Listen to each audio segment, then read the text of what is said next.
All right, so in this tutorial, we're going to be looking at scatter plots, correlation, and ordinary linear regression. So we're going to start by loading the mtcars data set.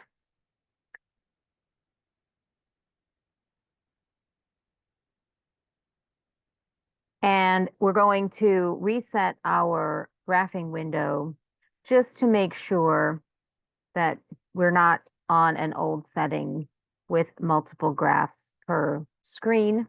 So this indicates that when the graph plots, there will only be one row and one column of graphs, not two graphs side by side or any other configuration that might still be in memory. And then we're also going to then plot a scatter plot of two of our variables from mtcars. So I'm going to use as my x variable the quarter second time, mtcars qsec, and for my y variable, mpg. And then we're going to give our graph a title so that we know what it's for. And we're just going to call it example scatter plot. And we're going to run that. So this is in base R, our simple scatter plot, just to see the data. The labels are not very fancy. You can always add, as we've seen in other videos, xlab and ylab in order to adjust these labels if we need to. But for a quick and dirty graph, this is perfectly fine. We can also plot the same scatter plot in ggplot. And of course, if you haven't loaded the library for ggplot, you will need to.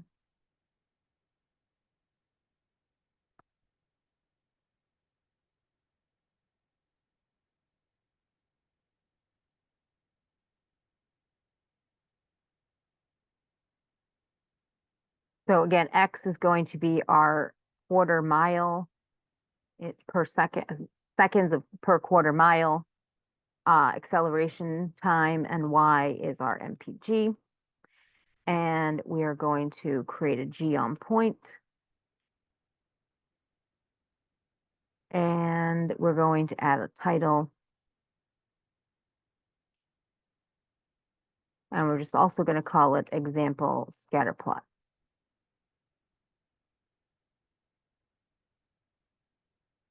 And so this is our example scatter plot in ggplot.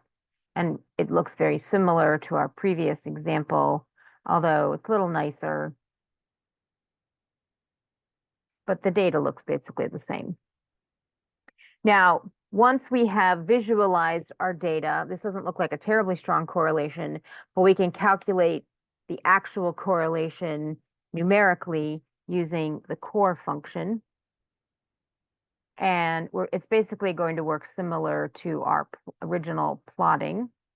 So we're going to specify the two sets of variables that we're going to calculate the correlation of, and we can specify the method. Now, there's basically three kinds of correlations that we can calculate. The default is the Pearson correlation. This is the typical R correlation that you get in other kinds of statistical functions.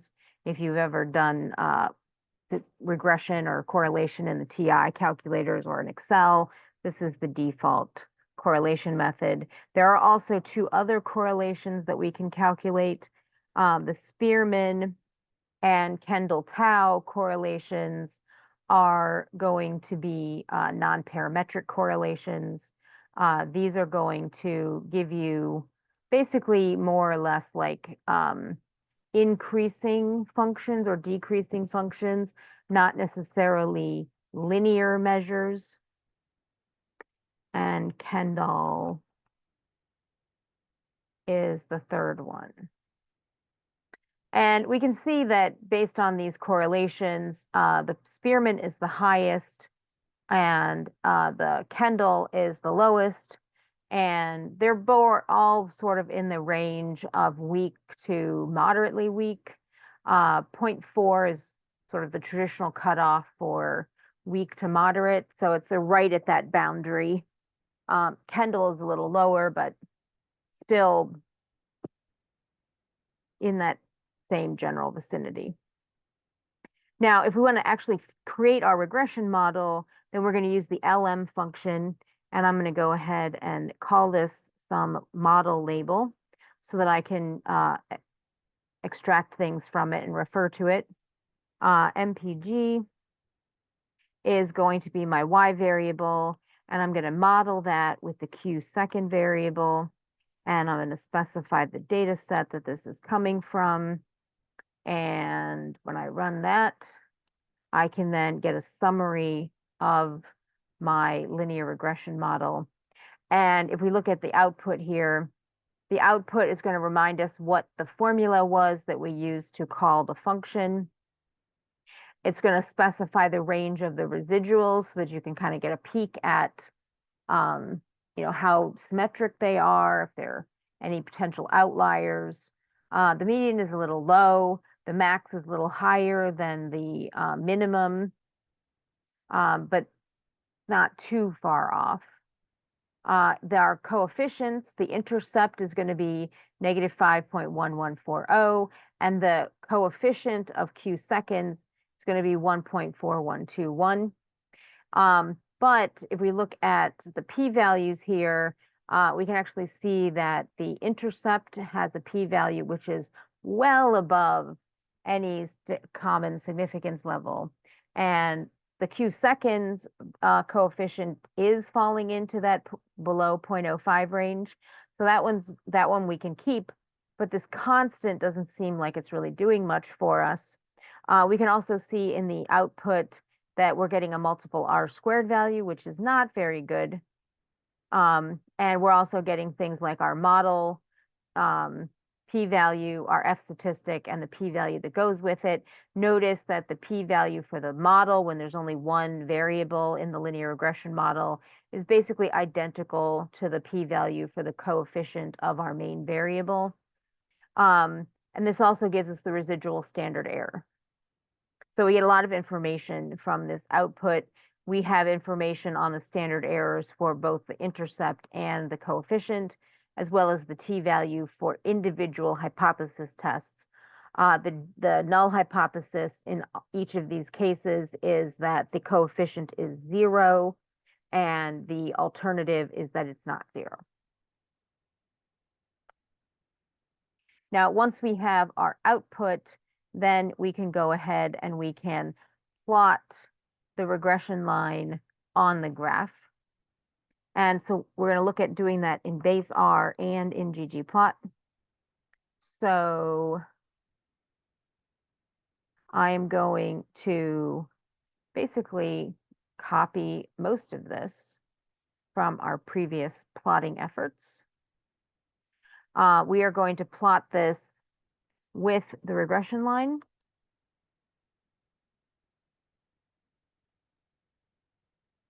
And then we're going to add an AB line function, which is going to allow us to specify the intercept and the constant for our basically A plus BX line. So we can extract these from our model output.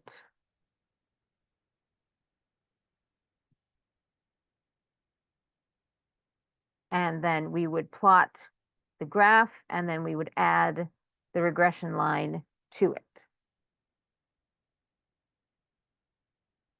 Now, if we do this in ggplot, then again, we're going to have much of what we had before in our original ggplot function. So I'm going to copy that.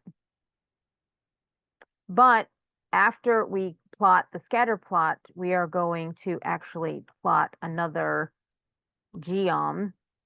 This is the geom smooth geom. And inside our geom smooth, we are going to specify the method that we're going to use to obtain our regression line, which is the linear model. And we're going to specify the formula, which is going to be y modeled by x. And you don't actually have to specify what those are because it's going to use the y and the x from your AES, your aesthetics that you used to set up the original graph. We're also going to use SE equals true. We can plot the standard error on the graph as well, and we can specify, if we wish, the level of our confidence interval that's going to appear on the graph. And let's change this title a little bit.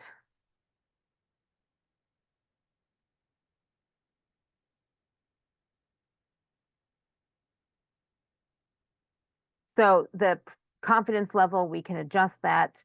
We can choose to plot the standard error or not.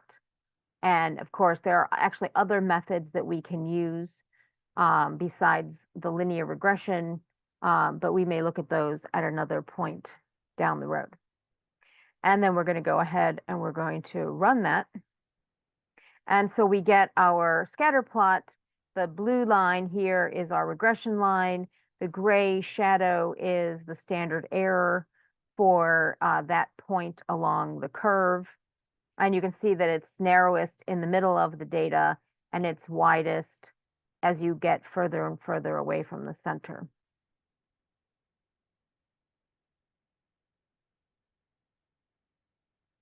Now, because our coefficient of our intercept has such a high p-value, we can actually remove it from the model by reconstructing our LM, our linear model function, but with one amendment. If we add +0 to the function call here, the formula, then this is going to tell the model or the linear model function that what we want is we want to set the constant equal to 0. So essentially we're removing it from the equation. And if we run that, and then we can get the new summary. And what we see here, again, this is our function call, so it reminds us what it is. Our residuals look about the same because that constant really wasn't doing anything. And here in our coefficients, we have no constant anymore. All we have is the constant for the coefficient for the q-second variable. And we can see that the p-value has gone down even further. And we just have one coefficient. It's essentially y equals ax. There's no plus b. And we can see the residual standard error is about what it was before. So we haven't lost that much power, but the multiple r squared has gone way up and our F statistic has gone way up.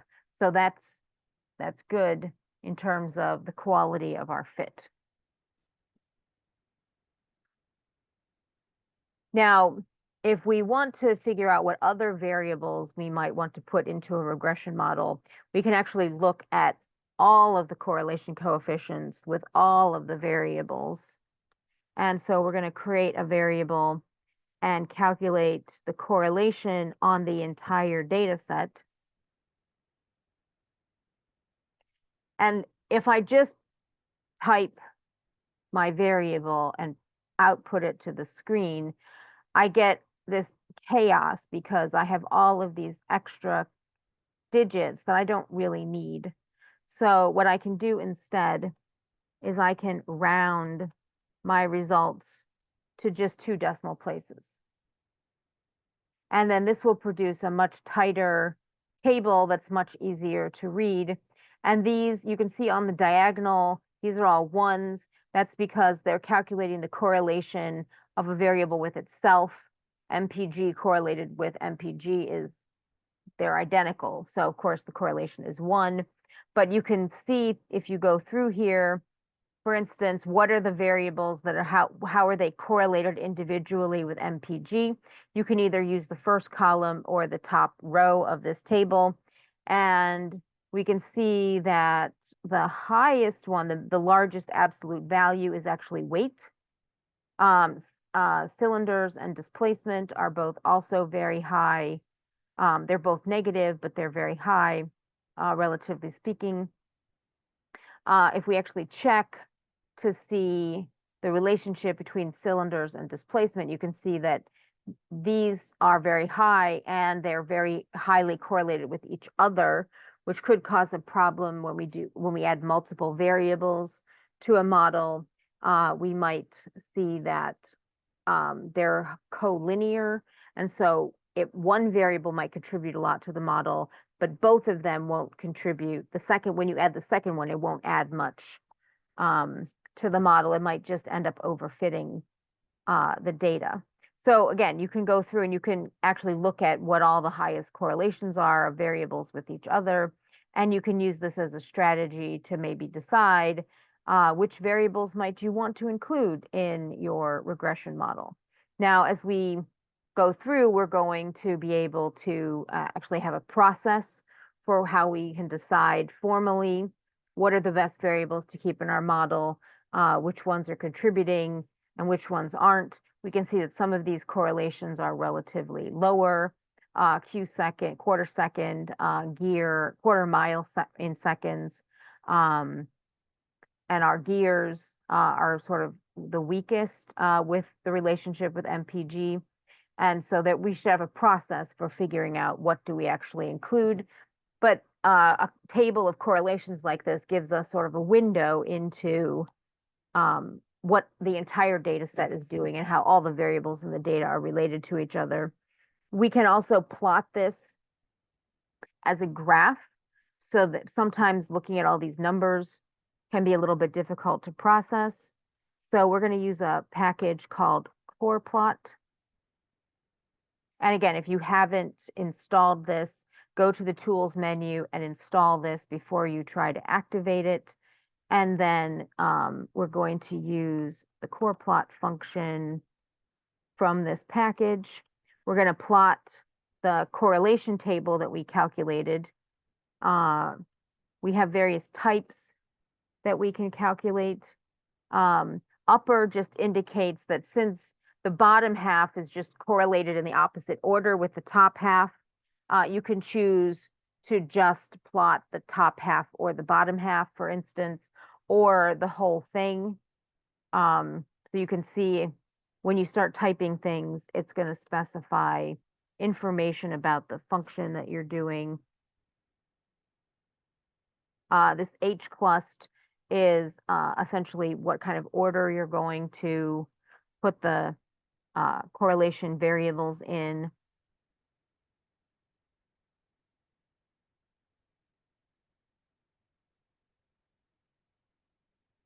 So this is the title color, I believe. And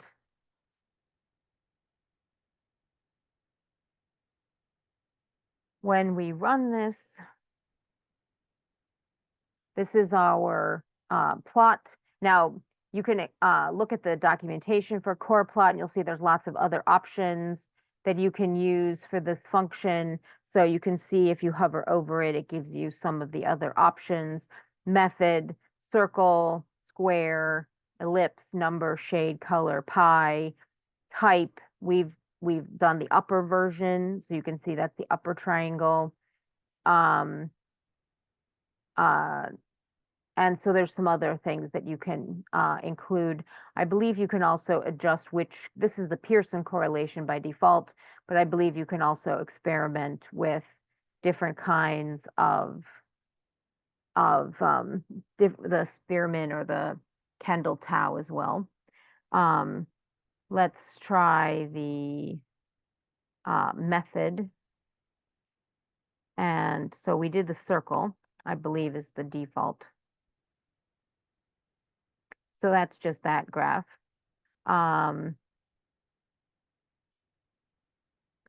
What are my other options? Let's try the square.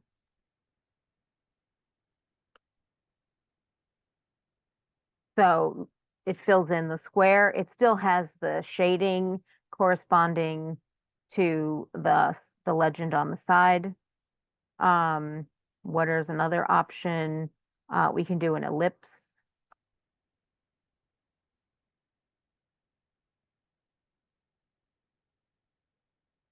So here the ellipses, if they're 100% one, then, the variable with itself, they're just a straight line. The fatter the ellipse, the worse the correlation. The darker the color, the closer to one and -1 it is. We can also look at shade.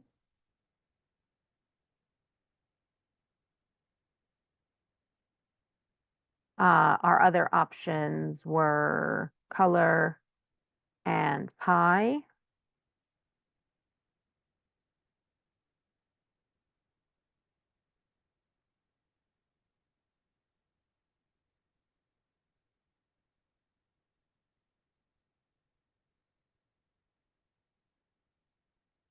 So we have lots of different ways that we can try to visualize our correlation table so that we can get a sense of what they're doing. You may want to experiment with some of these other features that are available.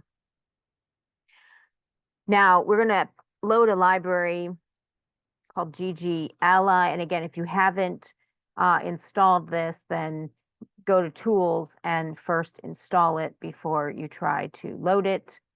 And then we're going to use what's called a pairplot, so ggpairs. And again, just feed in the name of our data set, and it'll take a minute. And so the graph that's produced is going to be a pairplot. And what we have is we have correlation, we have scatter plots calculated on the bottom half. We have density curves in this case plotted on the diagonal, so we can kind of get a sense of the behavior of the distribution in one variable. Since we know that MPG plotted against MPG as a correlation of 1, we don't really need that correlation information. So the diagonal represents just a plot of a single variable. And then we have the correlations that are calculated numerically on the top half. So we get a lot of information when we do a plot like this. It gives us, again, the scatter plots. We can look and see if some of these are maybe linear or nonlinear. We can see some of these are discrete. And we can see, again, if there's a very strong relationship, we can see that in the scatter plot. And we can get a sort of, again, big, broad picture of what are all the variables that are available to us and what are they contributing potentially to our model. And again, this just gives us a chance to look at everything. And then from here, we can decide, okay, so what are our variables that maybe have the highest correlation? What maybe should we start with? What can we expect to keep? And so this is just a way of, again, getting a glimpse. Now, these pair plots, these GG pairs plots, for instance, like this, they are going to be very busy and potentially more problematic to look at. The more variables that you have in your data set, we have a lot of variables here. So you can restrict the variables that you're looking at. For instance, by just specifying the column numbers or things like that. The range, maybe you only want to do half of them instead of all of them. But the bigger your data set, the busier this graph is going to be. And so then the harder it is to interpret. So you may want to do these in pieces or other strategies like that, so that this is sort of the limit of usefulness. And even this, I think, is probably kind of beyond the number of variables we want to have in any kind of graph like this. But again, it is a tool that we have for trying to visualize these tables of correlations so that we can sort of understand what is going on at sort of at a high level with our data.